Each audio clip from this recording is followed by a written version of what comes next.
I mean, you spend a lifetime. I mean, if you get one sack in a game, that's a great game. Yeah, like you got to take Yeah, your wins when you can get them, right? absolutely, absolutely.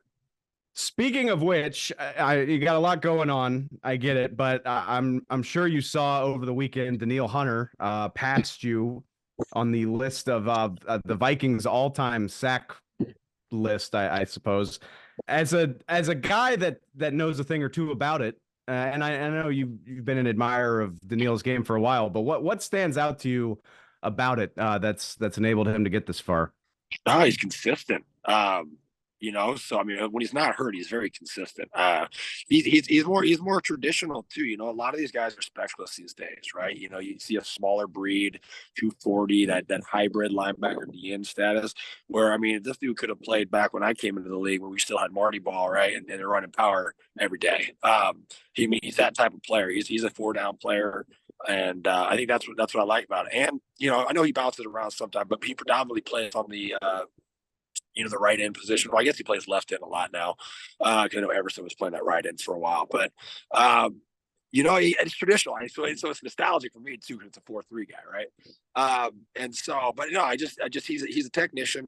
He can beat you in so many different ways. He can power you. He can out technique you. He's got burst, and especially in the day and age where you have a quarterback set that is running like running backs and DBs pretty much. And this dude's chasing down and being successful. So big fan of his. You know, Man, I wish I would have signed my last 3 years in Minnesota and stacked those numbers a little higher though. I mean, it's fitting though. And I was going to ask you next, like, okay, so it's Daniil.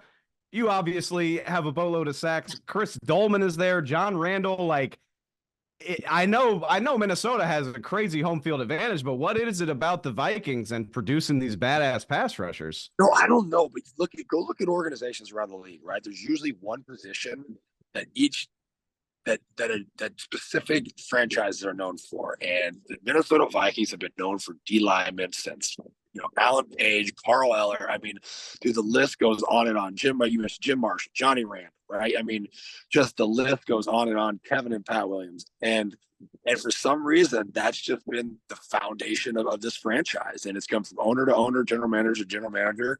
And I don't know the reason why. Maybe it's just because it's the North, and you're expected to be tough and play tough ball. So the emphasis has been on at least the defensive side of the ball, being able to handle business up front. And and so you go look back at the history of the North, right? I mean, from the Bears to the Packers, even Detroit with Barry had a fantastic running game. So you had guys that had to be able to stop the run. And then just transition to being able to rush the passer as well. So yeah, I don't know the reason why, but it's a storied defensive line franchise, and so I don't even know if I'm in the top 5 all time there, to be honest with you. I mean, I was only there 6 years. I think, gosh, Eller's got to be ahead of me. Carl, I know Alan Page has got to be the leader. I mean, even though they weren't keeping sacks those times.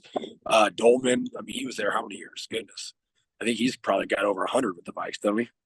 Yeah, it's quite a list. I was looking at it last night. Yeah, I yeah. mean, So it's I don't. beyond Yeah, impressive.